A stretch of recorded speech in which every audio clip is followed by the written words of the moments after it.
I can't rewrite the past, but I can refuse to carry its silence, especially when the truth is still waiting to be heard.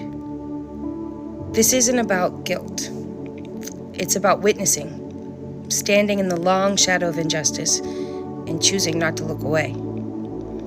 I wasn't there when the chains were fastened, when the names were stripped, when entire lineages were shattered for profit. But I was born in the image of those who benefited, and I know that matters. Whether I asked for it or not, history has placed something at my feet, and now I choose to carry it. I don't carry the whip, but I carry its legacy, and if I stay silent, I become part of its echo. So this isn't a gesture. It's a turning point, a small offering in the direction of repair. I'm sorry that your beauty was treated like a threat, that your joy had to wear armor, that your grief was policed before it was ever held. I'm sorry the world tried to cage your brilliance. How do you feel when someone hides the truth from you because they think you'll cause problems if you find out? What if I told you that stories like these were kept from you as a white person so that you wouldn't get emotional, so that you wouldn't cause trouble? Your black neighbors already know these stories. If they weren't told in their own schools, they heard it from their parents or their grandparents or their neighbors. You weren't told because they wanted to keep you quiet. How does that make you feel? We are not responsible for what all those dead people did.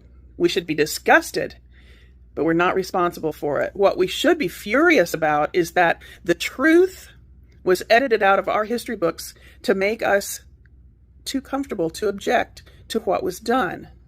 Family, times are changing. Times are really changing. Right now we are seeing more and more woke white people come up and ask black people for forgiveness over the atrocities they caused in black communities in America. We are seeing white folks talking about racism openly, a topic that was not openly discussed amongst white people in America. Right now they're coming up and asking for forgiveness, saying enough is enough. We've done a lot for black people. Black people have been discriminated. Black people have gone through a lot, under the umbrella of racism, discrimination, and the bias, that black people have been facing since the days of slavery, since the days of Jim Crow. Right now we're seeing white folks saying enough is enough, and they are asking for forgiveness. They are asking other white people to treat black people better. So family, I want you to watch this video as these white folks discuss issues that are rarely discussed in white communities. Once the video is done, we will get back and do a critical analysis about the same. Let's watch this video together, family. Growing up as a person who attended a predominantly white church complicated my relationship with people of color. My religious heritage is one that told me that black people were equal in Christ, but everything else about how we actually lived our lives said otherwise. Consider that in my white church, I was told the following at different times in my life. I should not ever consider dating anyone outside of my race because A, the Bible forbids it, or B, even though the Bible doesn't forbid it, it is difficult to explain and navigate culturally. I heard black people described in terms of their conformity to white culture as they're really not black, while others that refused to conform were described as divisive and uncooperative. When we would bring children to the church from the black community, there were many voices that protested. They're disrespectful. They don't know how to act in God's house. They're taking away from our own kids. On occasion, I even heard that rap music has no place in the church. I even once had my cheesy Christian rap albums taken away by church leaders. What's disturbing is that I was often complicit in perpetuating these philosophies. For far too long, I supported church leaders that would often use the N-word and embrace these kinds of beliefs. The black community was condemned as culturally inferior to the white community and often identified as the reason for the crime and poverty in our Arkansas Delta town. I recall one conversation that I had with a black couple that was attending our church. The context was the Los Angeles riots after the acquittal of the police officers who beat Rodney King. I was talking about why are these black folks burning down and looting their own community. My friends who were from LA patiently endured my racist diatribe until my dear sister in Christ went off on me. You have no idea the rage and the anger of black people, she said. And she was right. I was put in my place quickly. And to my dear sister, I am sorry I caused you this pain. I was wrong. I was wrong for a long time. You were right. You were justified in your anger in response to my white arrogance and ignorance. I'm reminded of the words of Dr. King. First, I must confess that over the last few years, I have been gravely disappointed with the white moderate. I have almost reached the regrettable conclusion that the Negro's great stumbling block in the stride toward freedom is not white citizens' council or the Ku Klux Klaner, but the white moderate who is more devoted to order than to justice, who prefers a negative peace, which is the absence of tension, to a positive peace, which is the presence of justice, who constantly says, I agree with you in the goal you seek, but I can't agree with your methods of direct action, who paternalistically feels he can set the timetable for another man's freedom, who lives by the myth of time, and who constantly advises the Negro to wait until a more convenient season.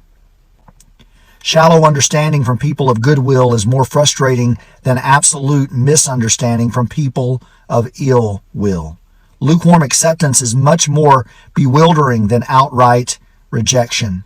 In the midst of blatant injustices inflicted upon the Negro, I have watched white churches stand on the sideline and merely mouth pious irrelevancies. In the midst of a mighty struggle to rid our nation of racial and economic injustice, I have heard so many ministers say those are social issues with which the gospel has no real concern. And I have watched so many churches commit themselves to a completely otherworldly religion. So here we are moving toward the exit of the 20th century with a religious community largely adjusted to the status quo, standing as a taillight behind other community agencies rather than a headlight leading men to higher levels of justice. Martin Luther King Jr., letter from the Birmingham jail, April 16th, 1963. When we learn better, we should do better. This is my attempt. I can't rewrite the past, but I can refuse to carry its silence, especially when the truth is still waiting to be heard. This isn't about guilt. It's about witnessing, standing in the long shadow of injustice, and choosing not to look away. I wasn't there when the chains were fastened, when the names were stripped, when entire lineages were shattered for profit. But I was born in the image of those who benefited, and I know that matters. Whether I asked for it or not, history has placed something at my feet, and now I choose to carry it. I don't carry the whip, but I carry its legacy, and if I stay silent, I become part of its echo. So this isn't a gesture. It's a turning point, a small offering in the direction of repair. I'm sorry that your beauty was treated like a threat, that your joy had to wear armor, that your grief was policed before it was ever held. I'm sorry the world tried to cage your brilliance, shrinking you to fit a story that you never wrote, and still expected your grace while handling the weight of it all. I'm sorry it took this long to say this, to mean it, to feel it in the body. Your pain was not an accident, it was engineered. And I'm standing here now to say, I see it, and I will not pretend otherwise. I don't come with answers, I come with reverence, a willingness to listen longer than I speak, to walk beside you without needing to be seen. Because healing doesn't happen in declarations. It happens in devotion, in the quiet choices we make when no one's watching, to show up differently than those who came before us. In this apology, it's not closure. It's conservation. A vow to break the spell of silence, to name what was buried, to become the kind of ancestor who turns pain into protection and privilege into presence. I can't undo the past, but I can help carry the future, not for you, but with you. Because dignity is not something I give, it's something I honor, and your liberation has always been divine. Let's keep it real. Let's talk plain. If you want to understand why so many of the complex issues in our society remain unsolved, for instance, why the justice system looks more like punishment and immigration policies seem more concerned with control than compassion, you've got to start with systemic racism. I'm Scott Lloyd, scholar of race, religion, culture, and communication. My book, The God I Was Given, Looking for Faith After Losing My Religion, is available August the 26th. I'm not talking about the kind of racism that is slapping you in the face. It's the kind that impacts all of society. Economics, let's go there for a moment. Have you ever heard of the wealth gap? It didn't just happen. Black families were shut out of home ownership for decades through redlining. Whole neighborhoods were marked hazardous just for being black. And guess what? It continues. No home equity means no generational wealth, no cushion for hard times, no head start for your kids. So while some families are handing down property and portfolios, some are handing down receipts and trauma. The justice system, we don't have equal justice. We have selective enforcement. Black Americans are more likely to be stopped, searched, arrested, convicted, and sentenced more harshly than their white counterparts, even when the crime is the same. It's not justice. It's a caste system wearing a badge. Take something as simple as marijuana possession in states where it is not legal. Black folks are almost 4 times more likely to be arrested for it. That isn't a coincidence. That's policy doing exactly what it was designed to do: criminalize blackness. And immigration, you can't tell the story of immigration in this country without talking about race. We welcome some with open arms and cage others at the border. European immigrants get treated like future citizens, migrants like criminals. The language says it all: illegals, invasions, and humanity stops at the border crossing. See, once we start ranking humanity, once we start deciding who's worthy and who's expendable, who gets opportunity and who gets obstacles, we've already lost the battle. And it just doesn't hurt those at the bottom of the pyramid. It corrupts the whole structure. It sows distrust, division, poverty, and rage. Racism isn't just about individual hatred. It's about systems that keep us divided, that steal from many to enrich the few, that break people and blame them for being broken. But here's the truth that can set us free. If it's systemic, it can be dismantled. If it's built by policy, it can be torn down by justice. But only if we see it, only if we name it, and only if we finally choose to stop ranking humanity and start restoring it. People in America were hung from trees, and some were slowly burned alive, and school children were let out on their lunch break to watch, and observers took fingers and toes as souvenirs. This is history. This is not black history. This is not white history. It is American history. It is our history. Now, white people, you and I do not need to feel responsible for what happened, even if our direct ancestors did it. That is their responsibility, and they are dead. We cannot make amends for what they did. Most of them wouldn't want us to anyway. We do not need to apologize for their behavior. They did it. But let me ask you this. How do you feel when someone hides the truth from you because they think you'll cause problems if you find out? What if I told you that stories like these were kept from you as a white person so that you wouldn't get emotional, so that you wouldn't cause trouble? Your black neighbors already know these stories. If they weren't told in their own schools, they heard it from their parents or their grandparents or their neighbors. You weren't told because they wanted to keep you quiet. How does that make you feel? We are not responsible for what all those dead people did. We should be disgusted, but we're not responsible for it. What we should be furious about is that the truth was edited out of our history books to make us too comfortable to object to what was done, especially in our white schools that were supposed to be so much better. They didn't teach us the truth about racism in America because they didn't want us to do anything about it. They didn't want us to protest or vote for change, because while plenty of white people are racist as hell, the people in power knew that some of us would ask too many questions and make too much noise.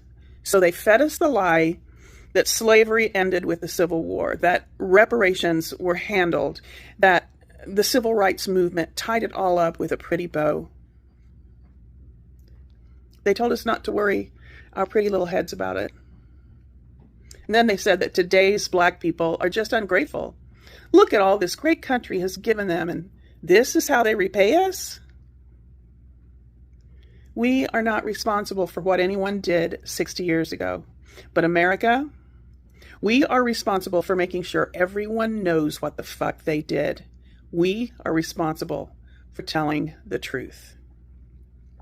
White people have the right to be pissed off when the facts call for it. Shielding us from the facts so that we don't get upset should make us furious. I am pissed off. You can be pissed off too. You deserve the truth, the whole truth, nothing but the truth. One share shows you care and refuse to be lied to. Please comment if you'd be interested in subscribing to a blog I'm forming to talk about all of this. Family, what a time to be alive. We are living in a time where woke white people have started to come up and start, asking for forgiveness over the atrocities they've caused Black people. We have started to see white people tackle the topic of racism and how it has favored them. We are starting to see white people tackle the topic of white privilege and why they think that this privilege should actually be equal, in America, and ensure that Black people are also treated as human beings. This is a rare phenomenon because in many white supremacist, communities, they are taught to hate Black people from a tender age.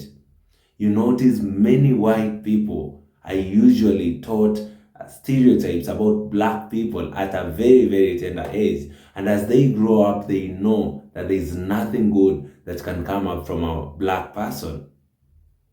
This is something that is proven. Data shows us many white folks do not know anything nice about Black people as they grow up, because anything they are taught about the Black man has always been from a point of inferiority.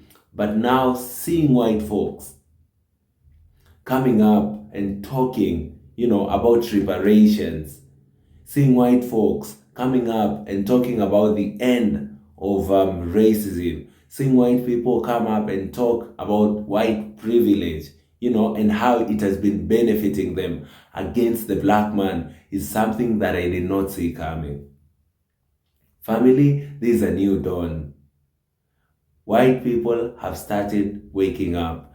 They are calling for love. They are calling for support amongst the Black communities. And this I did not see coming. As you've heard from the people in the video, they are aware of what has been perpetuated in Black communities over the years. Black people have gone through a lot. Slavery, Jim Crow. Black people have gone through colonialism, even in Africa. Black people were taken forcefully out of Africa to the US. And since then, their lives have never been the same.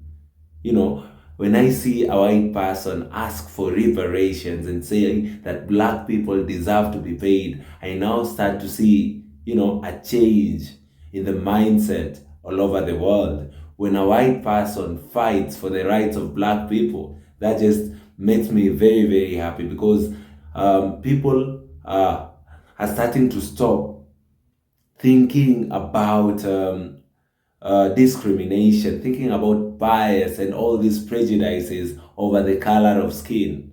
People are starting being woke. People now know that there is much more to life than just a color of the skin.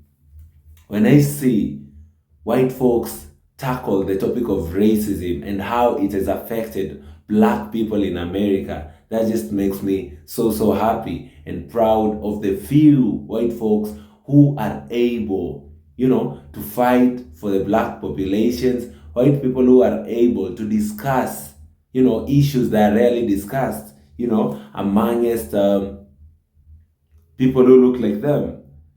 Many a times racism is about jealousy, White people do not have a connection to their culture and they are jealous that blacks are connected to their own.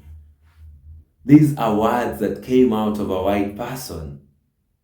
A white person who has seated down and has researched why black people face whatever they face in America today. Family, having seen these, I just have hope because now we are living in a time of awakening. We are living in a season that myself, I did not see it coming. We are living in the times of, this should be the end times, where the truth is known, where people who've been pushing false ideologies are brought to books. Family, let me know in the comment section down below what you think about today's video. Kindly, I'd really appreciate if you all commented and just tell me what you think about having seeing more and more white people coming up and trying to defend black folks, saying that people should share love and stop the bias. Family, like the video so that it can be recommended to other YouTube users, and I'd be very grateful. Thank you guys, and see you all in our next episode. Goodbye for now.